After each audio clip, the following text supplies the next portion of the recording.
No nii, roosa manna, sellest ma rääkisin, tore ja värvikas.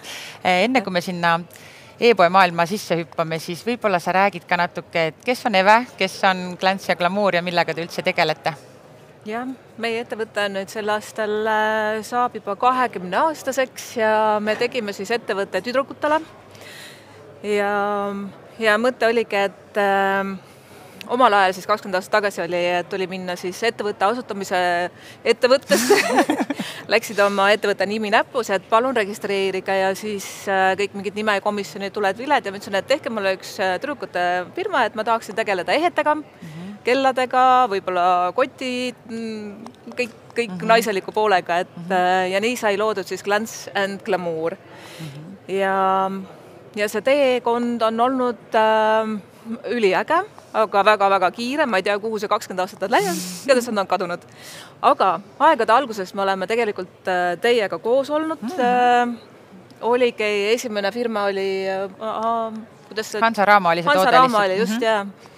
Ja see programm tegelikult ostes oli ta, ei olnud veel vaata läbi pilve, vaid arvutis. Võib-olla see esimene investeering oli suhteliselt kulukas, ta ei olnud odav, aga ma tahtsin just, et oleks, et ei oleks Excel, vaid et oleks kõik andmed oleks olemas ja selle poolest ma olen nagu õnnelik, et see otsus ei tehtud.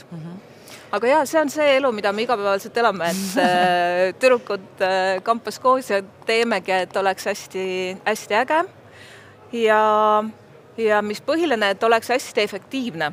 Et see on olnud läbi aja minu enda siis selline soov, et see tüdrukute punt ei ole suur, vaid meid on 2 või 3, praegu see on 3 ja me teeme aastas umbes 1 000 000 käivet. Ja me teeme tänu just sellele, et meil on selline partner nagu teie. Kuidas see partneri valik oma ajal toimus, et ma ei tea, 20 aastat tagasi mina siis ei töötanud sellel alal, et kuidas oli valikuid teisigi teil sõelal?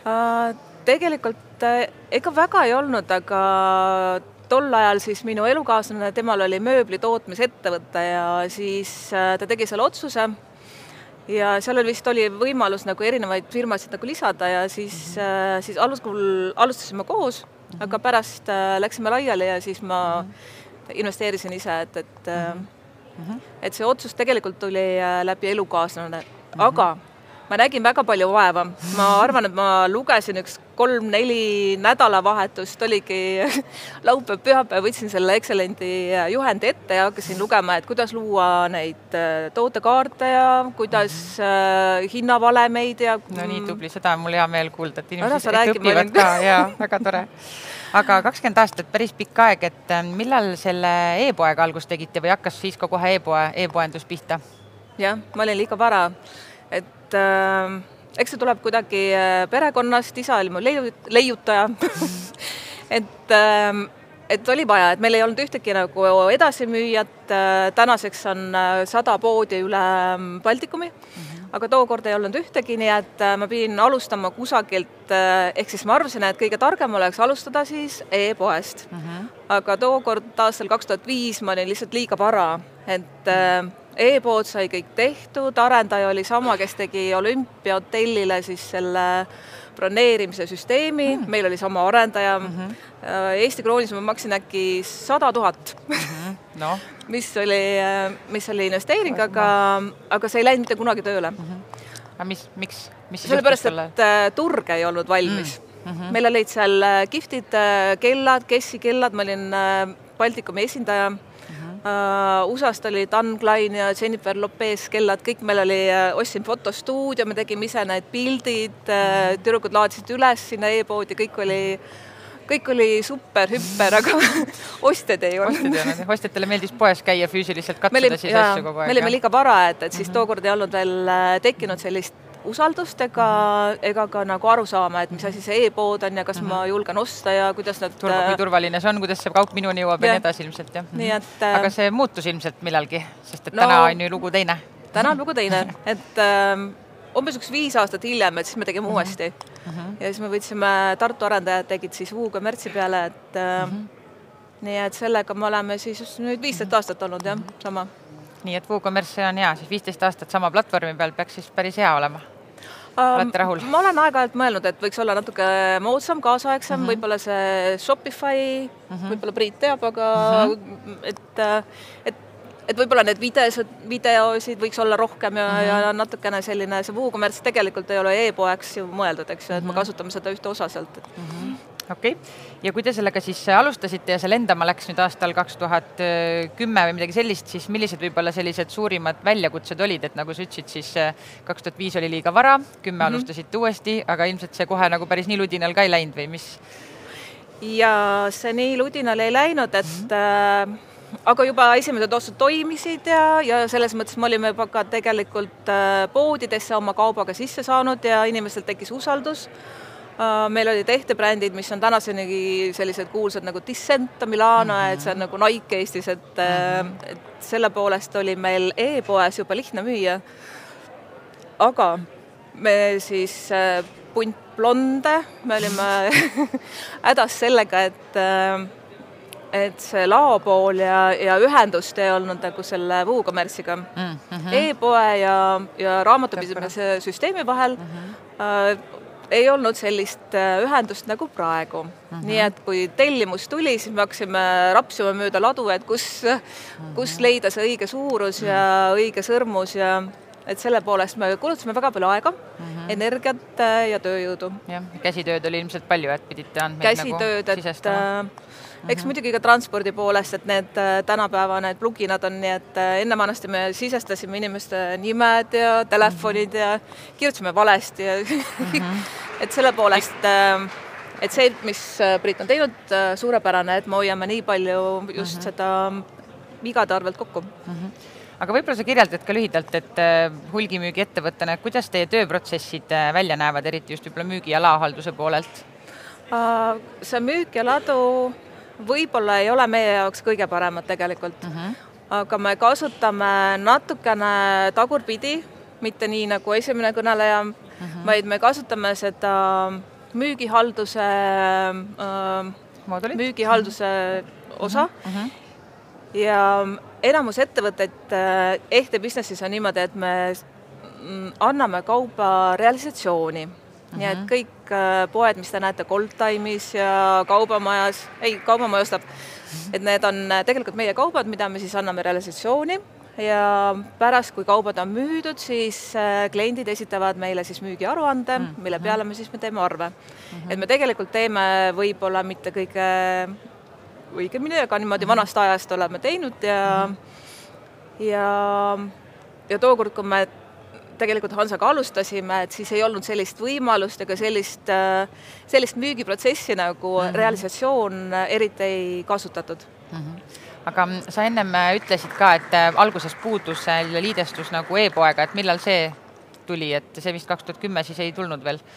Või et otse liiguksid andmed nagu majandustarkva ja e-poe vahel? Täpselt kuupäeva ei mäleta, aga me sinuga oleme ka. Siis, kui see käima läks e-poe värkti rohkem 2010, et siis pigem siis kohe tuli nagu see osa ka. Kas selle peale müügihalduse ja Standardbook siis veel mingid funktsioone kasutate, mis aitavad teie tööd just paremaks teha? Või see on nagu pigem on nagu väike funktsionaalsus selle koha pealt? Meil on tegelikult pisike ettevõte, eks ju, 3 me oleme ja 3 suunda, kus siis nagu ettevõttest raha tekib, ongi see hulgimüük, ehk me oleme siis turundusettevõte ja anname neid brände siis edasi müüa. Meil on ka jaekaubandus, ehk siis jaeketi puhul meil oleme siis teinud viimase arenduse teiega siis see kassa. See on vajab veel detailides tegelikult liifimist, aga põhifunktsioonides me saame tegelikult hakkama. Et ka just seesama, et meil, kui praegu just hetkel keegi ostab, siis see läheb meil laost maha ja ta läheb ka e-poe laost maha. Nii et see ongi kõige tähtsam, et meil ladu oleks täpne. Jah, väga õige. Et selle me oleme saavutanud ja tänu sellele me ei tõmble enam mööda oma ladu või oma edasimüüjate ladu, et otsida, et kus see õige sõrmus, õige kiviga, õige suuruse, kus see asub, et praegu meil on täiesti chill, rahulik. Hommikul kolleeg tuleb, prindib e-poe tellimused välja, rahulikult võtab sahtlist kõik tooted, kõik on olemas, kõik on perfektne. Aitäh, Priit! Nii et siis e-poe liides ja kassasüsteem on võib-olla need asjad, mis sa välja tood, siis mis on teie elu selles mõttes nagu automaatsemaks ja kiiremaks ja paremaks teinud, et need asjad? Kindlasti ka lao poolest meile meeldib Excel. Me oma vahel viskame ka nalja, et kui Excel oleks mees, me kõik abieluks temaga. et seda tegelikult Excelendis on võimalik, et me saame näiteks tootja poolt, kui tulevad uued kollektsioonid, mida tulevad 2 korda aastas, erinevaid tootjad on meil 10, aga need toodete nimekiri ühe korraga tuleb ühelt tootjalt näiteks üle 300. Et vanasti siis kolleeg tegi neid tootekaarte käsitsi, toksis pealkirja, sõrmus, mis värvi kivi, siis selle triipkoodi pani luubiga sinna. Et tänapäeval siis nüüd tänu selle Excelile ja artiklite üleslaadimisele, et kõik käib, ma ei tea, alla minuti on mul see töö tehtud. Kasutate vist seda artiklite info importi, et te saate Excelist kopeerida info siis sinna impordi tabelisse ja tulevad andmed sisse, et see on päris suur aja kokkuhoid ilmselt. Väga suur, aitäh! Jah, tore. Et järgmine küsimus mul oligi, et kas on konkreetselt mingid näiteid, kuidas te tööaega olete nüüd säästnud nende liidestuste ja asjadega, et aga see ongi ilmselt, et e-poe tellimusi ei pea sisse toksima, artikleid ei pea sisse toksima, et see kõlab väga palju, kuna teil tooteid on palju, et siis kõlab päris suur aja kokkuhoid, mulle tundub. Mis sa arvad, kui palju meil tooteid on?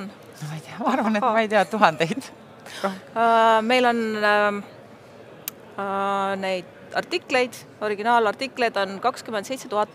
No võt. Ma pole andmebaasis salaja vaatamas käinud. Nii, et 27 000 artiklit on kogu aeg käigus, et mitte kogu aeg käigus, et osad on ka millega hetkel võib-olla ei tegele. No näiteks käekelladega, kõik me oleme telefonis või siis nutikellad, et nendega me enam tegeleda, aga artiklid on ikkagi loodud ja olemas. No see on hea.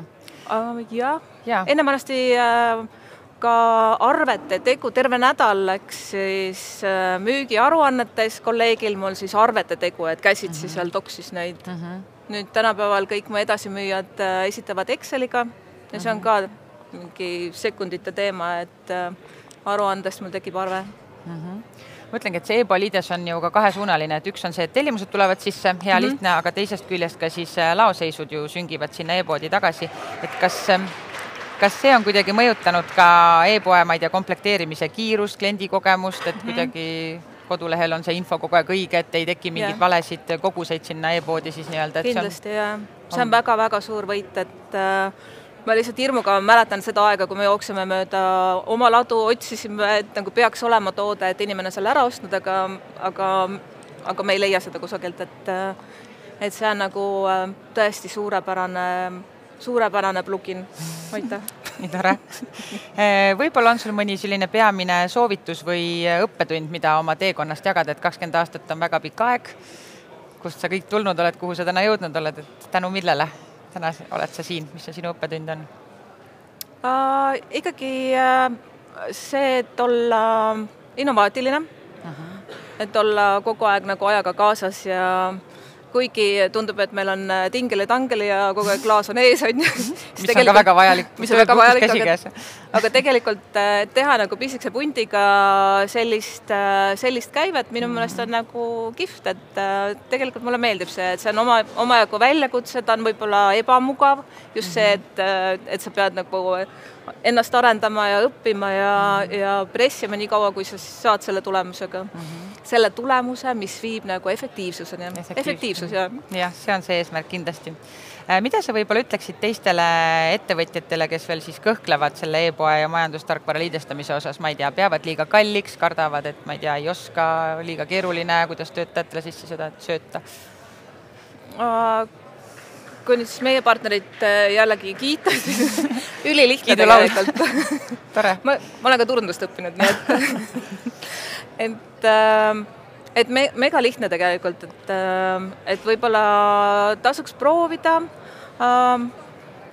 ja kindlasti enda vajadusi siis ikkagi esile tuua, võib-olla ka nii nagu võib-olla blondid või naisterahvad võib-olla ei oska ka nagu nii konkreetselt väljendada, aga kui sul on eesmärk, et kuidas sa tahaksid teha ja ikkagi seda seda siis välja öelda ja jagada. Ma mäletan, et ma olen ka sinuga vaielnud, et ma tahan niimoodi, et... Ja, oleme 2 kanget koos. on, et miks sa ei noki neid mingeid asju arvele. Ma ei saa nokkida, sest mul on nii pikad need nimekirjad, et selle poolest, aga me oleme ikkagi vaieldes jõudnud sinna, kus meil on hästi. Meil on konsensus, mõistame teineteist, leiame lahendused alati. Meil on rahul. Ja, aga räägi võib-olla ettevõtte tulevikust ka, mis järgmised sammud, mis on uued, ma ei tea, trendid, kuhu te kasvada tahate, laieneda kuskile veel? Tulevikus ma arvan, et võib-olla proovida mõnda teist e-poe platvormini, see ei puuduta teid, aga siis me läheme küsime Priidu käest seda ühendust ja mida ma tean, et on mõnel raamatupidamisprogrammil on võimalik ka see, et kui ma nüüd need tooted üles laen, et nad hüppavad mul ise ka e-poodi. Seda meil praegu ei ole. Okei. Nii et on arenemise koht meil. Sellega me tuleme sulle Tule siis minu juurde sellega. Nii, hästi, aga minul hetkel rohkem küsimusi ei ole. Kas sa tahad siia lõppu midagi veel öelda, mis kõlama jääks? Mis kõlama jääks? Ma arvan, et efektiivsus ja tänu sellele raamatupidamise programmile ja e-poe ühendusele me oleme selle saavutanud. Hästi, aga suur aitäh oma kogemust jagamast, et palju edu sulle äris ja ootame huviga uusi ehte trende. Aplaus, palun! Aitäh!